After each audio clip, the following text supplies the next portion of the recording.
Good morning बच्चों। आज हम गति विज्ञान के चैप्टर में वेग, त्वरण एवं गति के समीकरण से संबंधित कुछ सवाल हल करेंगे। पिछले कक्षा में हमने 9.8 प्रश्नावली के कुछ सवाल को हल किया था और उसी प्रश्नावली के आगे अब उदाहरण के और कुछ प्रश्नावली के कुछ सवाल होंगे जिन्हें हम आज हल करेंगे। चलिए हम उदाहरण लेते हैं। उदाहरण नंबर 2 प्रश्नावली 9.8 के आगे का सवाल है। तो हमारा प्रश्न है कि एक गतिमान कण 100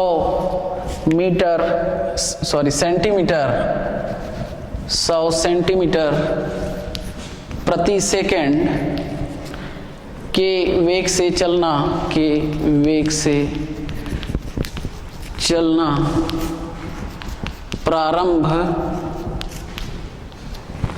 प्रारंभ करता है और -2 सेंटीमीटर प्रति सेकंड स्क्वायर के त्वरण से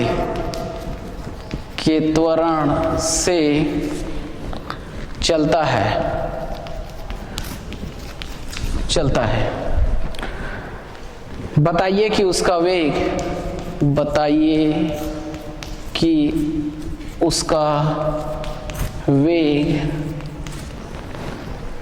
कब शून्य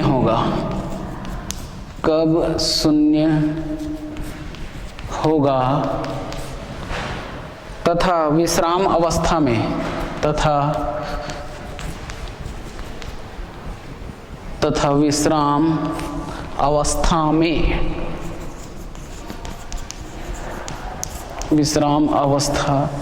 में आने से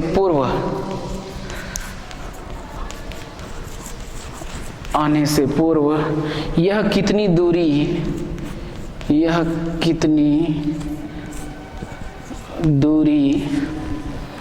तय करेगा। तो यह हमारा सवाल है।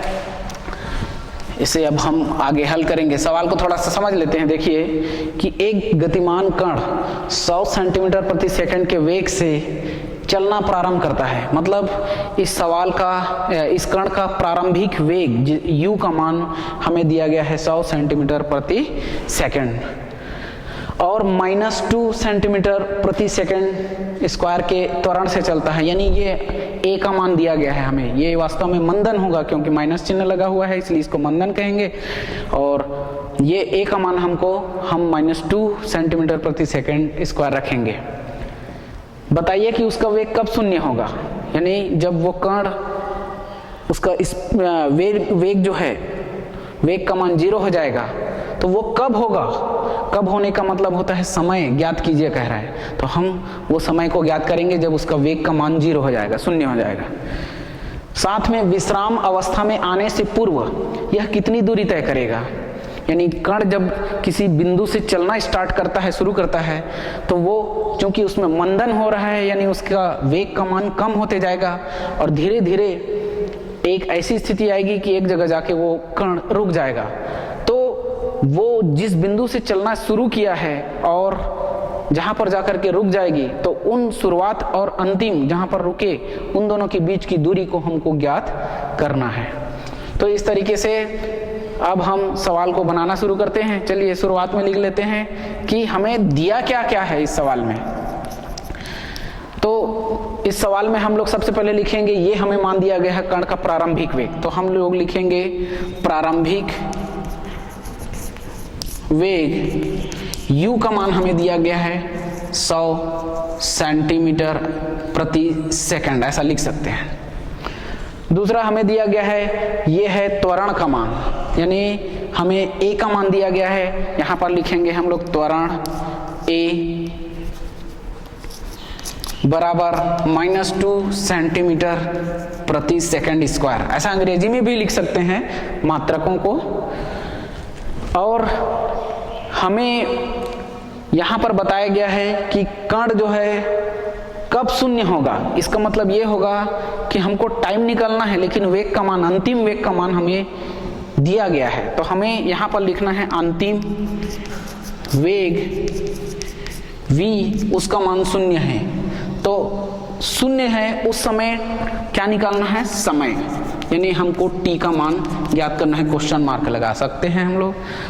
और साथ में विश्राम अवस्था में आने से पूर्व यह कितनी दूरी तय करेगा, यानी दूरी मतलब s निकालना है। तो हम लोग यहाँ पर दूरी s बराबर क्वेश्चन मार्क लगा सकते हैं। इससे हमको क्या क्या दिया हुआ है और क्या क्या निकालना है ये कंफर्म हो जाता है।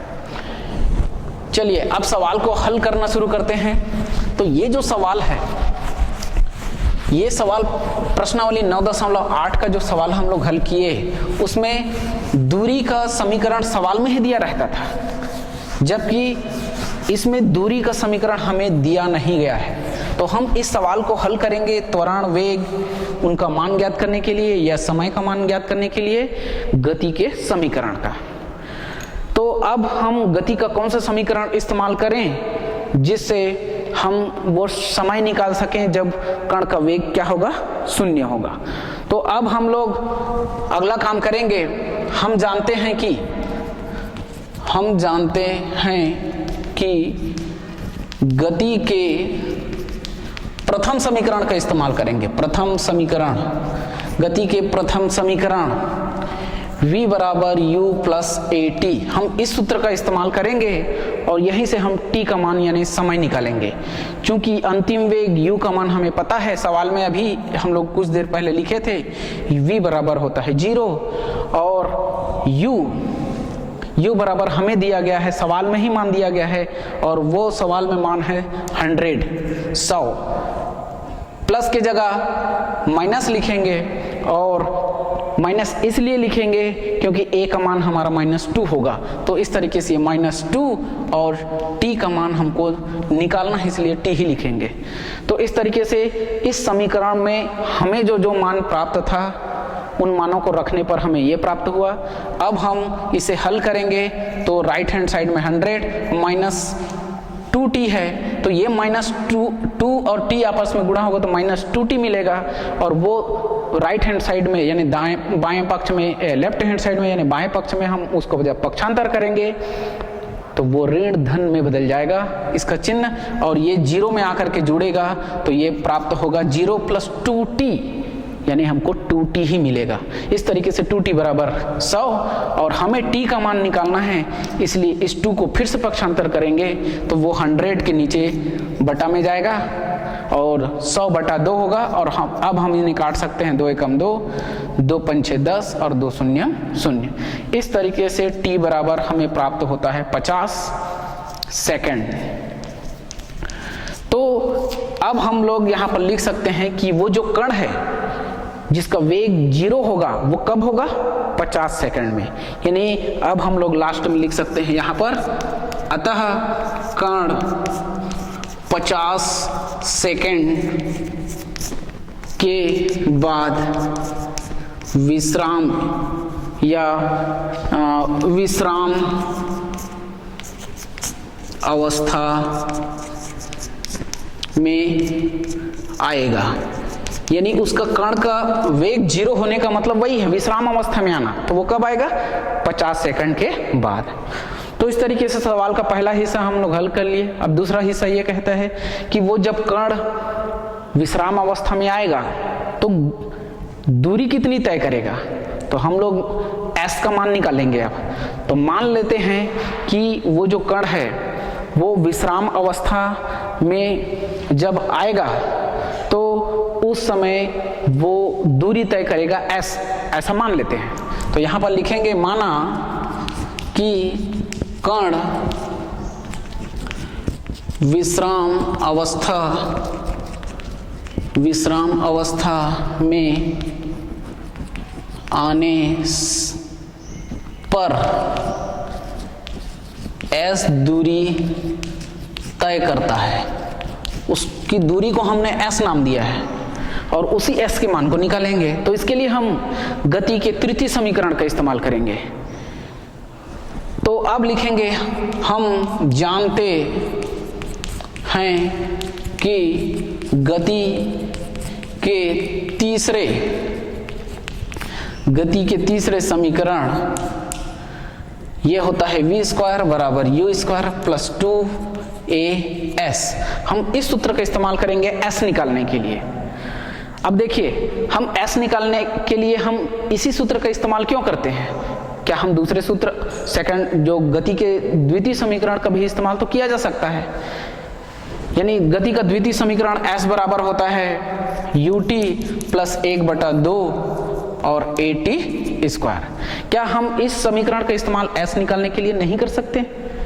तो देखिए, इस समीकरण का इस्तेमाल s निकालने के लिए कर सकते हैं, लेकिन कब? जब u, t और a का मान हमको पता हो।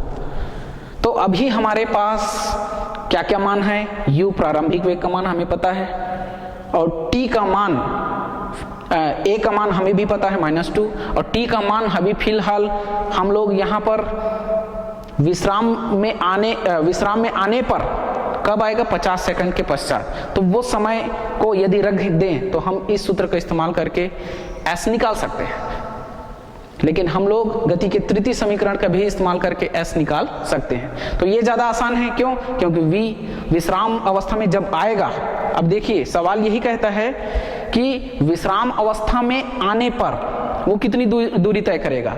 तो वो जो वेग है, जैसे ही विश्राम अवस्था में आएगा कण का वेग 0 हो जाता है, तो हम उसका इस्तेमाल करेंगे। v बराबर 0, u दिया है, a भी दिया है और s निकलेगा।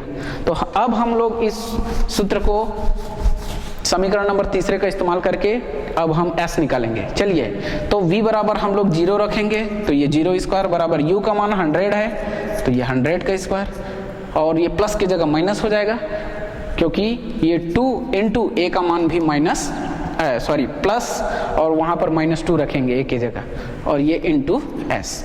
मानों को रखने के बाद अब हल करेंगे तो 0 का स्क्वायर 0 ही होता है, इधर 100 का स्क्वायर हो जाएगा, 4 0 लग जाएंगे यानी 10,000, और प्लस और माइनस का गुणा होगा तो ये माइनस चिन्ह मिलेगा, और 2 दूनी 4 यानी 4s। अब -s को यदि पक्षांतर कर दें तो ऋणात्मक वो धनात्मक में बदल जाएगा, और 0 के साथ में आकर के लेफ्ट हैंड साइड में जुड़ जाएगा। तो ये हमें प्राप्त होगा 4s ही मिलेगा, और दाहिने पक्ष में हमें मिलेगा 10,000। फिर अगला काम हमको करना है, s का मान निकालना है, इसलिए 4 को 4 को फिर से पक्षांतर करेंगे तो वो 1000 के नीचे आ जाएगा बटा में। अब 4 से हम इसको काट सकते हैं, 4 एकम 4, तो 4 दूनी 8 होगा, 2 बचेगा 20 हो जाएगा, 4 5 6 20, और डबल 0 बचा तो इनको उतार देंगे, 4 शून्य 0 4 शून्य 0। तो इस तरीके से s बराबर ये हमें मिलेगा 2500 यानी 2500 सेंटीमीटर। यानी कण जब विश्राम अवस्था में आएगा तो उस समय वो 25 यानी 2500 सेंटीमीटर दूरी तय कर लेगा। तो उसको लास्ट में अब लिखेंगे,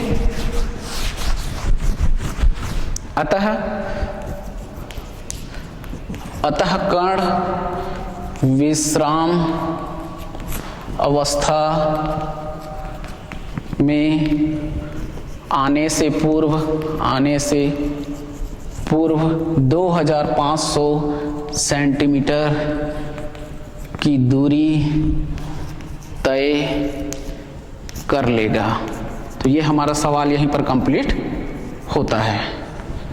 तो अभी हम लोग देखें कि गति की समीकरणों को ही हम इस्तेमाल करके हम किसी कण के वेग, त्वरण या फिर समय को ज्ञात करते हैं या दूरी ज्ञात करते हैं। चलिए आगे ऐसे ही प्रश्नावली, आगे का जो प्रश्नावली है प्रश्नावली 9.9, उसके कुछ एक सवाल लेते हैं, उस सवाल को हल करेंगे जो कि इसी गति के समीकरण से संबंधित है।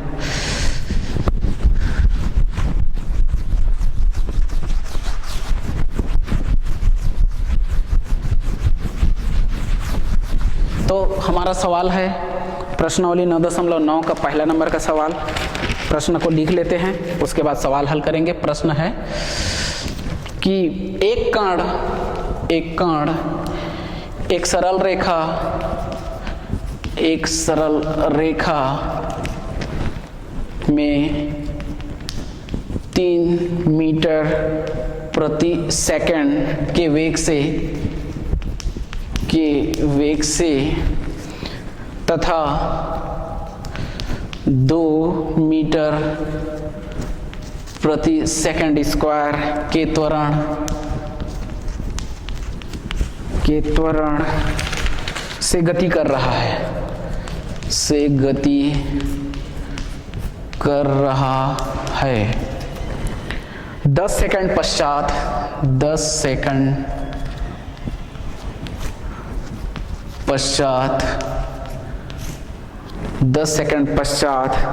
इसका वेग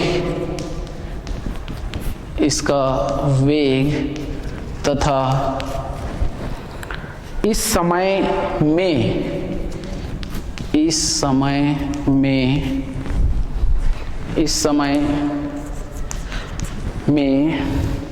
इसके द्वारा चली गई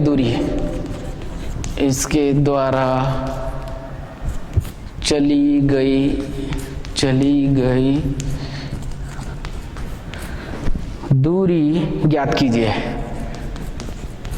कीजिए।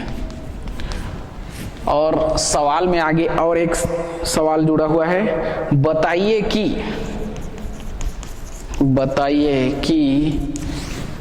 कण कितनी दूरी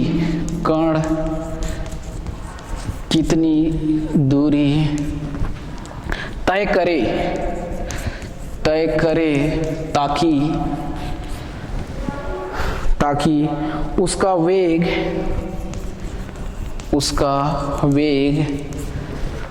5 मीटर प्रति सेकंड हो जाए।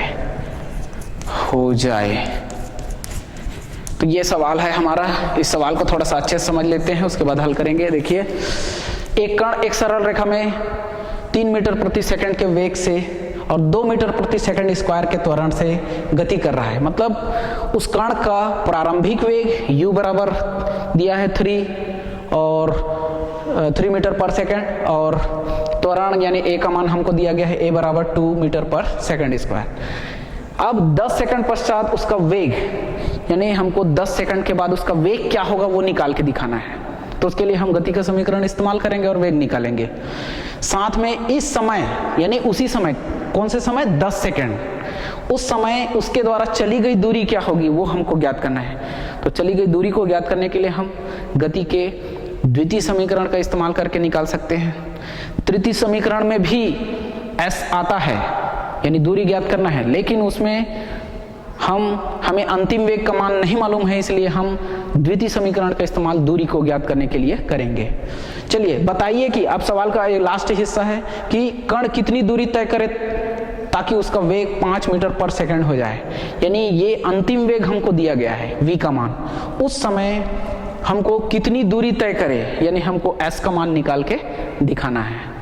तो हम इस तरीके से लास्ट में अंतिम वेग का इस्तेमाल करेंगे, v का मान 5 रखेंगे और फिर हम दूरी ज्ञात करेंगे s। चलिए, क्या क्या दिया हुआ है उसको लिख लेते हैं। पहले सवाल में लिखेंगे दिया है, तो सवाल में हमको प्रारंभिक वेग दिया है u का मान, तो हम लोग 3 मीटर पर सेकंड ऐसा लिखेंगे u का मान।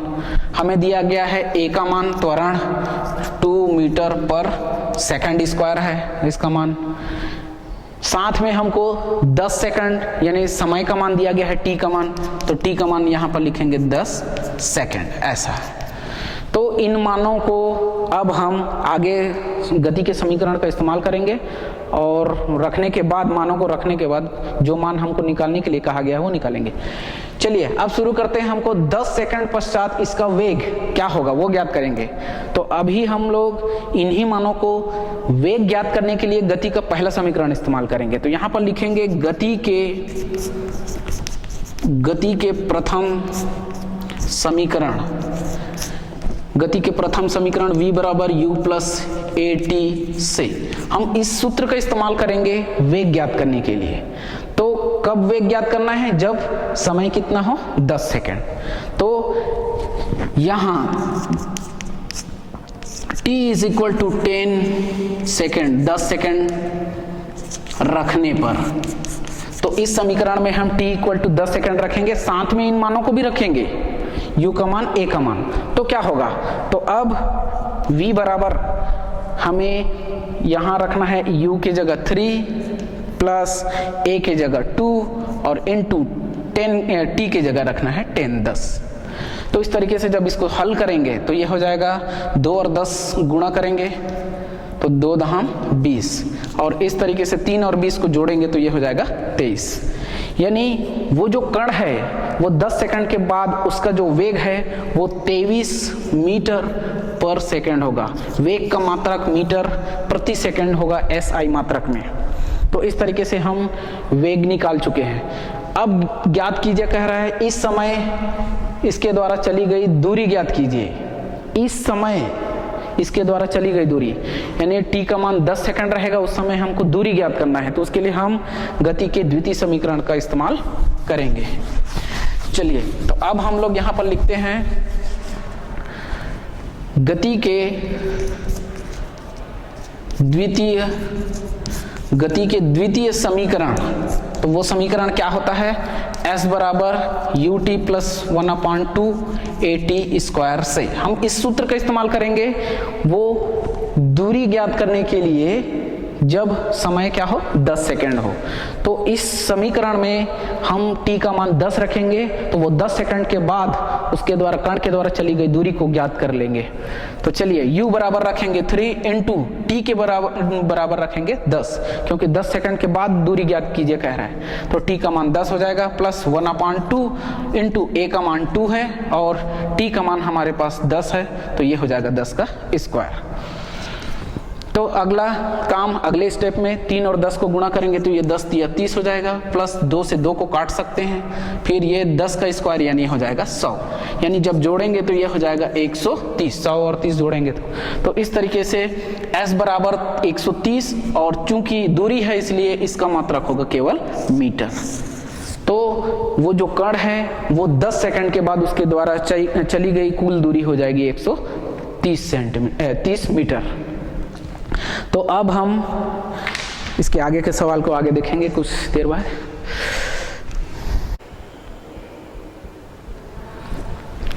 तो देखिए हम यहाँ पर 10 सेकंड के बाद उस कण का वेग क्या है वो हम प्राप्त कर लिए हैं। तो अब इसे हम लिखेंगे, अतः 10 सेकंड पश्चात कण का वेग 23 मीटर प्रति सेकंड होगा। ऐसा हम लोग दर्शा सकते हैं या बता सकते हैं, व्यक्त कर सकते हैं।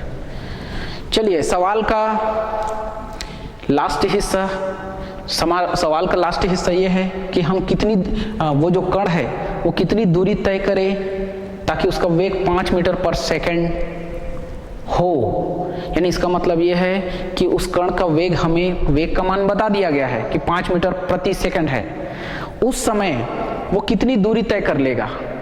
यानी उसका वेग जब 5 मीटर प्रति सेकंड हो जाएगा कण का वेग, तो उस समय वो दूरी कितनी तय कर लेगा, वो दूरी हमको ज्ञात करनी है। तो उसके लिए हम गति के तृतीय समीकरण का इस्तेमाल करेंगे, और क्योंकि गति का तृतीय समीकरण में s आता है और u और v का मान हमको पहले से पता है।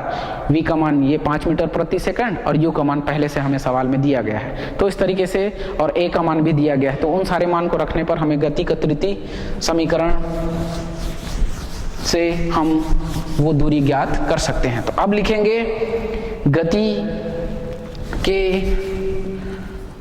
गति के तृतीय समीकरण का इस्तेमाल करेंगे। तो अब ऐसा लिखेंगे, चलिए हम एक काम करते हैं, इसको ऐसा लिख सकते हैं कि हमें दूरी ज्ञात करनी है जब वो उसका वेग 5 मीटर प्रति सेकंड दिया हो। तो हम मान लेते हैं वो दूरी s है, ऐसा लिखेंगे। तो माना कण द्वारा दूरी s तय की जाती है जब उसका वेग 5 मीटर प्रति सेकंड हो। तो ये उसको हम मान लेते हैं कि वो जो है कण 5 मीटर प्रति सेकंड का उसका जब वेग हो जाएगा तो उस समय उसके द्वारा तय की गई दूरी मान लेते हैं s, और उसी s के मान को निकालना है। तो उसके लिए हम लोग लिखेंगे, इसलिए गति के तृतीय समीकरण को इस्तेमाल करेंगे। गति के तृतीय समीकरण। तो गति का तृतीय समीकरण होता है v² बराबर u² प्लस 2as। हम इस सूत्र का इस्तेमाल करके s निकाल सकते हैं।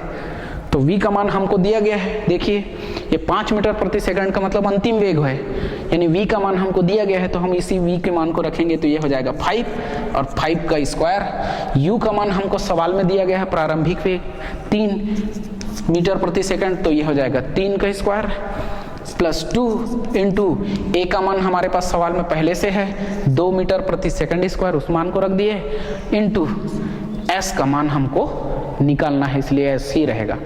तो अब इन मानों को अब हल कर रखने के बाद हल करेंगे तो ये हो जाएगा 5 का स्क्वायर 25 होता है बराबर ये 3 का स्क्वायर 9 प्लस 2 और 2 का गुणा करेंगे तो 4s। अगला काम करेंगे 9 को पक्षांतर कर देंगे इधर, तो ये हमें मिलेगा 25 प्लस 9 है वो बाएं पक्ष में आके -9 हो जाएगा बराबर उधर राइट हैंड साइड में बचेगा 4s। अगला काम 25 में से 9 घटाएंगे तो ये बचेगा 16 बराबर राइट हैंड साइड में बचेगा 4s। और हमें s का मान निकालना है तो s 4 को भी पक्षांतर करना पड़ेगा, तो इस तरीके से 4 जब पक्षांतर करेंगे तो वो 16 के नीचे आ जाएगा बटा में, तो इस तरीके से 16/4। और अब हम काट सकते हैं 4 से इसे, 4 एकम 4 और 4 चौक 16, यानी s बराबर हमें मिलेगा 4, यानी उस कण के द्वारा तय की गई दूरी 4 मीटर में बताएंगे। क्योंकि दूरी है इसलिए इसका मात्रक जो यहाँ मात्रक दिया गया है उसके हिसाब से ये मीटर होगा। तो अब हम लोग यहाँ लास्ट में लिख सकते हैं, अतः कण के द्वारा तय की दूरी, यहाँ पर लिखेंगे अतः कण के द्वारा तय की गई दूरी 4 मीटर होगी जब उसका वेग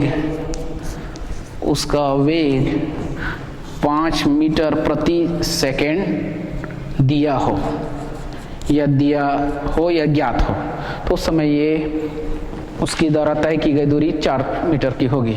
तो इस तरीके से ये सवाल हमारा यहीं पर कंप्लीट होता है। चलिए कुछ और सवाल देखते हैं। प्रश्नावली 9.9 के आगे या उसी प्रश्नावली में देखते हैं कौन सा सवाल है। तो आगे हमारा सवाल जो है उदाहरण का सवाल है। चलिए उदाहरण से सवाल लेते हैं। उदाहरण नंबर 9 नंबर का सवाल है। उदाहरण 9 प्रश्न क्या है देखते हैं। चलिए प्रश्न है, एक कण एक सरल रेखा में, एक कण एक सरल रेखा,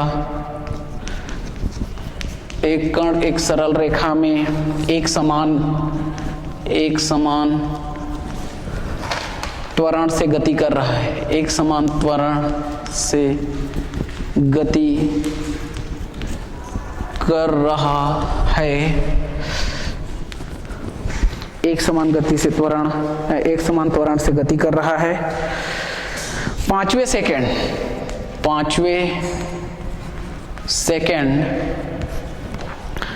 में कण द्वारा चली गई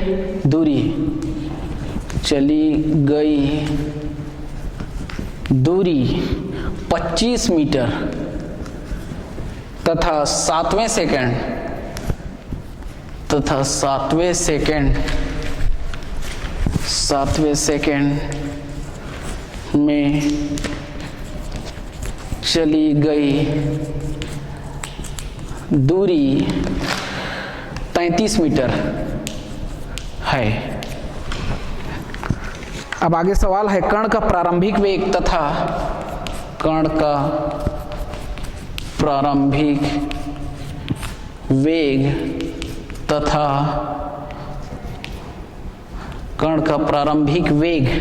तथा त्वरण ज्ञात कीजिए। ये सवाल का अंतिम हिस्सा ही असली है जो हमें ज्ञात करना है। त्वरण ज्ञात कीजिए। तो चलिए सवाल को थोड़ा सा समझ लेते हैं। हमारा सवाल क्या कहता है कि एक कण सरल रेखा में एक समान त्वरण से गति कर रहा है। 5वें सेकंड में वो इतनी दूरी तय कर लेता है 5वें सेकंड का मतलब ये होता है कि चौथा और पांचवा, चौथा सेकंड और 5वें सेकंड के बीच का समय यानी 1 मिनट 1 सेकंड, ये उसी को कहेंगे 5वें सेकंड। तो वो 5वें सेकंड में दूरी तय करता है 25 मीटर का, और ऐसे ही 7वें सेकंड में वो दूरी तय करता है 33 मीटर का। हमको कण का प्रारंभिक वेग जिसे हम u कहते हैं वो, और त्वरण यानी a का मान ज्ञात कीजिए कह रहा है। तो अब मान लेते हैं कि हमें प्रारंभिक वेग और त्वरण नहीं मालूम है, तो शुरुआत में हम मान लेंगे हल करते वक्त कि माना कि कण का प्रारंभिक वेग u, हम कण का प्रारंभिक वेग u तथा त्वरण, एक काम करते हैं एक समान त्वरण ऐसा लिख लेते हैं, एक समान त्वरण a है, स्मॉल a मान लेते हैं, प्रारंभिक वेग को u और एक समान त्वरण को a मान लिए। अब सवाल क्या कहता है देखिए, 5वें सेकंड में कण द्वारा चली गई दूरी 25 मीटर दिया हुआ है, तो हम लोग इसको लिखेंगे दिया है, ऐसा करके दिया है यानी s5 का मान हमको दिया गया है। 5वें सेकंड को s5 कहेंगे, उसके द्वारा चली गई दूरी को s5 कहेंगे, तो वो दिया हुआ है 25 मीटर। साथ में हमको सवाल में और दिया गया है 7वें सेकंड में चली गई दूरी, तो हम उसको लिखेंगे s7 और उसका मान है 33 मीटर। तो इस तरीके से ये दिया हुआ है सवाल में मान। अब हमको कण का प्रारंभिक वेग तथा त्वरण ज्ञात करना है, तो उसके लिए हम ये जो मान दिए गए हैं s5 बराबर 25 मीटर, तो हम इसी का सूत्र इस्तेमाल करेंगे। तो ये 5वें सेकंड का जो सूत्र होगा वो tवें सेकंड का जो सूत्र होता है उसी सूत्र को हम यहाँ पर लगाएंगे।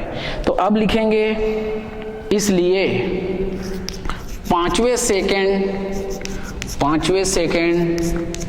में कण द्वारा तय की गई दूरी, तो 5वें सेकंड में कण द्वारा तय की गई दूरी को हम s5 कहेंगे, और वो सूत्र जो होता है tवें सेकंड का वो लगाएंगे। तो वो होगा u प्लस 1/2 और ये होता है 1/2a इंटू a, और ये होता है 2t माइनस 1। tवें सेकंड में चली गई दूरी का जो सूत्र है वो st लिखते हैं हम लोग। तो चूंकि यहाँ पर t की जगह 5 आया है तो हम लोग यहाँ भी रखेंगे, लेकिन अगले स्टेप में रख लेंगे। तो इस तरीके से ये सूत्र अब हमारा चेंज होगा, मान जब रखेंगे तो अब चेंज होने पर ये हमें प्राप्त होगा s5 की जगह हमारा मान 25 है उसे रखेंगे, तो ये हो जाएगा लेफ्ट हैंड साइड में 25, और u की जगह मान रखेंगे, क्योंकि u हमको तो अंतिम में निकालना है, इनका मान नहीं पता है, इसलिए u ही रहेगा प्लस 1/2 और a का मान a ही रहेगा, क्योंकि इसका मान भी हमको अंतिम में निकालना है। और यहाँ पर ब्रैकेट के अंदर में लिख सकते हैं 2 इंटू t का मान, क्योंकि यहाँ t का मान 5 है तो उस मान को यहाँ रखेंगे 5 माइनस 1।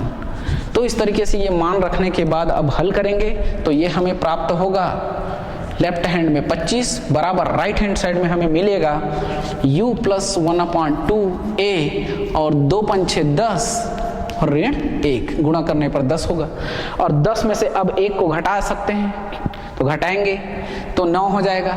तो इस तरीके से u प्लस 1/2a और यहाँ से हमें प्राप्त होगा इंटू 9। तो अब यदि हम इस 2 को पक्षांतर कर दें या इसको लघुत्तम समावर्तक लें या इनको हल करें, तो इस 2 का गुणा यहाँ हो जाएगा और यहाँ भी हो जाएगा और वो बाएं पक्ष में चला जाएगा। तो इस तरीके से 2 का गुणा जब यहाँ करेंगे तो 25 दूनी 50 हो जाएगा ये, और बाएं पक्ष में 50 और दाएं पक्ष में 2 का गुणा फिर इससे गुणा करेंगे तो ये होगा 2u प्लस अंश में 1 है और a गुणा होगा तो a ही मिलेगा और ये हो जाएगा 9a। तो ये अनुपात समानुपात को जैसे हल करते हैं वैसे ही है, या फिर इनको लघुत्तम समावर्तक के माध्यम से जोड़ेंगे तो 2 का गुणा यहाँ और यहाँ हो जाएगा, और बाएं पक्ष में वो ये मिलेगा 50 और यहाँ 2u प्लस ये 9a। इस तरीके से ये जो समीकरण प्राप्त हुआ उससे समीकरण नंबर पहला नाम देंगे। ऐसे ही हम S7 का जो सूत्र है, जो कि 7वें सेकंड में तय कण के द्वारा तय की गई दूरी का सूत्र S7 लगाएंगे और सूत्र यही रहेगा। तो अब पुनः S7 हम लोग फिर से इसको इतना लिखने की जरूरत नहीं है, डायरेक्ट S7 लिखेंगे और सीधे सूत्र को लगाएंगे u प्लस 1/2 इंटू a और 2 इंटू 7 लिखेंगे क्योंकि t का मान हम अब 7 रख रहे हैं और -1। तो इस तरीके से अब इनको हल करेंगे तो ये हमें S7 का मान लेफ्ट हैंड साइड में जो कि 33 है उसको रखना पड़ेगा, तो ये 33 हो जाएगा बराबर u प्लस 1/2a और ब्रैकेट के अंदर वाले को गुणा करेंगे तो 2 7 14 -1 होगा। अब आगे हम लोग कर सकते हैं, 14 में से 1 घटाएंगे तो 13 बचेगा, यानी ये होगा u प्लस 1/2a इंटू 13 और लेफ्ट हैंड साइड में है 33। अगली बार फिर से वही काम कर सकते हैं जैसे यहाँ किए थे, 2 को फिर से हम पक्षांतर करेंगे तो यहाँ गुणा होगा, यहाँ गुणा होगा और ये 2 का गुणा यहाँ हो जाएगा तो 33 से गुणा होगा 2 का तो 66 बराबर 2 से u का गुणा होगा तो 2u प्लस 1a और 13 का गुणा करेंगे तो ये हो जाएगा 13a और ये जो समीकरण प्राप्त होगा इसको हम समीकरण नंबर दूसरा नाम देंगे। अब अगला काम करेंगे कि हमें 2 मान प्राप्त करने हैं, एक तो प्रारंभिक वेग u और दूसरा त्वरण a का मान। तो हमारे पास 2 समीकरण हैं और इन दोनों समीकरणों को आपस में हम हल करेंगे तो हमें एक मान प्राप्त होगा, कोई भी एक, और उसके बाद उस मान को किसी दूसरे समीकरण या कोई भी दोनों में से किसी समीकरण में रख देंगे तो दूसरा मान निकलेगा। तो अब हमारा मेन काम है, अगला काम है समीकरण नंबर सेकंड में समीकरण नंबर पहले को अगर घटा दें, देखिए सेकंड में पहले को घटाएंगे या पहले में भी सेकंड को घटा सकते हैं, दूसरे को हमारी मर्जी। तो हम यदि मान लो दूसरे में पहले को घटाते हैं तो देखिए 2u दोनों के चिन्ह एक समान है, घटेगा तो 0 हो जाएगा, यानी u चर राशि वाले पद गोल हो जाएंगे यानी विलोपित हो जाएंगे, तो बचेगा केवल a वाला और हमें a मान प्राप्त होगा।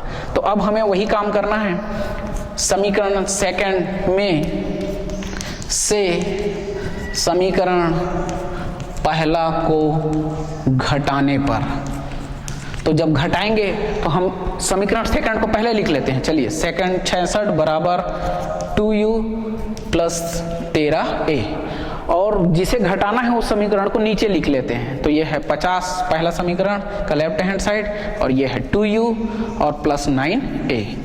और जब भी किसी समीकरण को आपस में घटाते हैं तो नीचे जिस समीकरण को घटा रहे हैं उसका चिन्ह उनके गुणांक के सामने में बदलते हैं या उनके चिन्हों को बदलते हैं।